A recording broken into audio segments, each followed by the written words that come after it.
For the inpatient portion. For the inpatient portion. For the inpatient.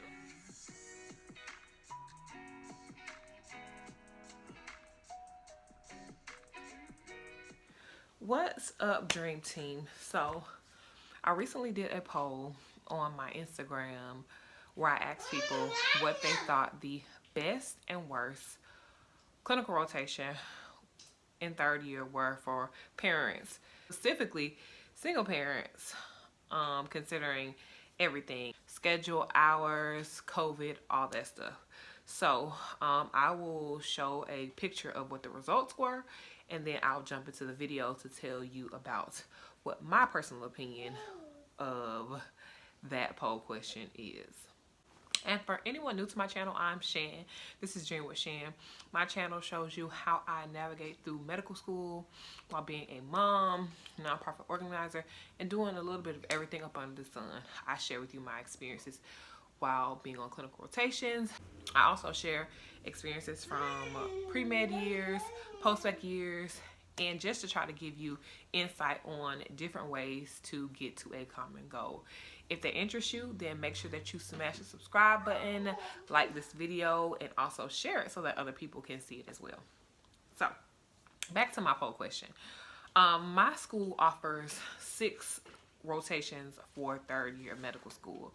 Those rotations are internal medicine, family medicine, psychiatry, surgery, OBGYN, and pediatrics. I will try to link something in the video that just says what age groups and what gender those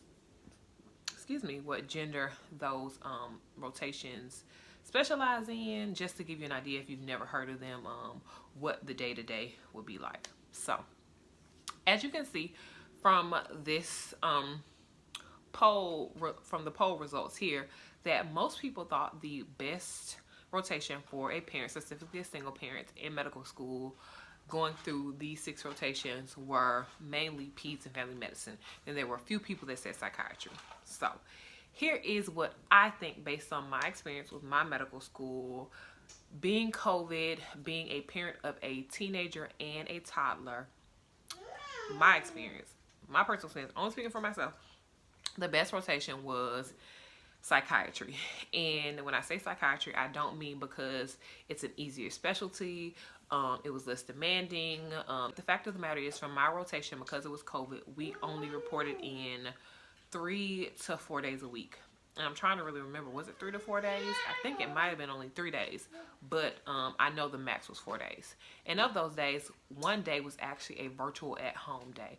So that day was maybe half a day of lectures. We had quizzes and things like that, but you did it from the comfort of your own home.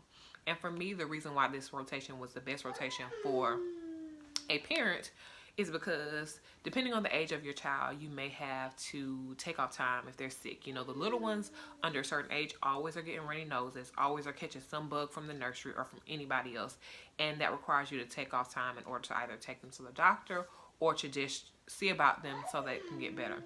My little one is in the background eating her dinner snack, so it must be so good because she is like, But and it allows you to spend more time with it, and it allowed me also to spend more time with the kids. So if they needed help with anything, if I needed to take off for appointments, I really wouldn't have had to take off because I would have scheduled it on one of the days where I was at home, which was a lot of days a week.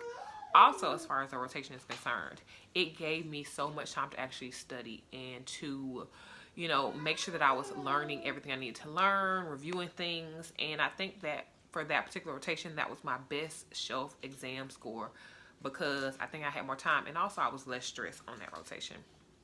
So for me personally, of the 6 rotations that we're required to go through in my school, psychiatry is the best rotation for a parent during COVID at my school. Again, I can only speak from my experience at my school during COVID. I'm not sure how psychiatry was prior to COVID. I'm not sure how many days they actually went in, but I'm quite sure it was more than the 3 to 4 days that we actually went in. A lot of people thought peds was going to be the best for a parent.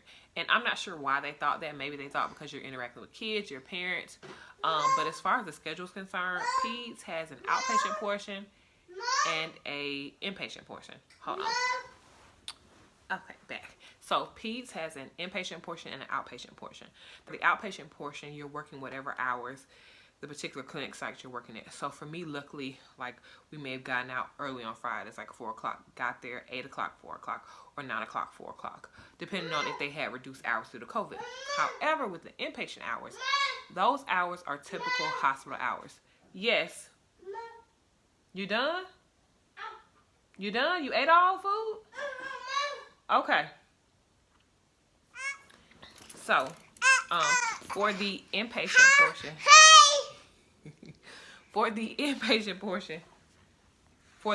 let me try to hurry up and get through this video. For the inpatient portion of peds, you're there some days from 7 a.m. to 8 a.m. and then other days 8 a.m. to 8 p.m., especially on the weekends. So on the weekends, you have what is called long call, so that's 8 a.m. to 8 p.m. And then on the weekdays, you have one long call day, which is 7 a.m. to 7 p.m. And the other days, you get off at 5. So those hours are really not conducive to if you have a sick child, you have to take off, or if you need to do things that require you to leave your shift. And most of the time, I think it's of Monday through Friday, and then you may work one weekend day. So now to the worst rotation for a parent, especially a parent of someone like this. It is, drum roll please, it is surgery. And a astounding 90% of the people who voted in the poll said surgery was what they thought the worst rotation was. I think a few people said OB, but most of them said, if they said OB, they also said / surgery. So the reason why surgery is one of the worst rotations for someone with a child or children is because of the hours. Most daycares, whether it's COVID or non-COVID, they're not open as early as the hours that you have to be in for your shifts to round on patients before your surgeries and things like that. So it makes it really inconvenient. And then, stop, sweetie, depending on who you work with, some people want you to be there. No. Hey. Hey. Get up here. You can say hey. Say hey. Hey. Okay. Hey. Yes. Hey. So depending on who you work with, they may want you to stay there all day, whether or not you have cases or not. And sometimes you have to do 24-hour shifts or shifts that are longer than typical shifts. So that's why for me, during the pandemic, for the rotation at my school, surgery was one of the worst rotations for a mom. What I'll say about the OB rotation, is it does have L&D, which has weird hours. I did 11 p.m. to 7 a.m. shift, but luckily I did it through the summer. So, and you don't do it for the whole rotation. So for that part, some of the shifts can be inconvenient for a parent, but they also have shifts during their GYN service and their inpatient service where you're doing regular 9 to 5 hours. So there's a compromise to OB. There's no compromise in surgery. That's the thing. There's no compromise. Your schedule will always be crazy hours. So that is my perspective on the best and worst rotations for a parent in medical school, particularly my medical school during COVID. So again, make sure that you smash the subscribe button, share this video to give anybody an idea of what some pros and cons of certain clinical rotations in third year or any other type of specialty that has to do clinical rotations. And leave a comment. Let me know what you thought. You know, I have people just all in my video, you know, just don't want to let me be great today. But, hey, please stop it. So I am signing out. This is Dream with Shan and my wild people in the background.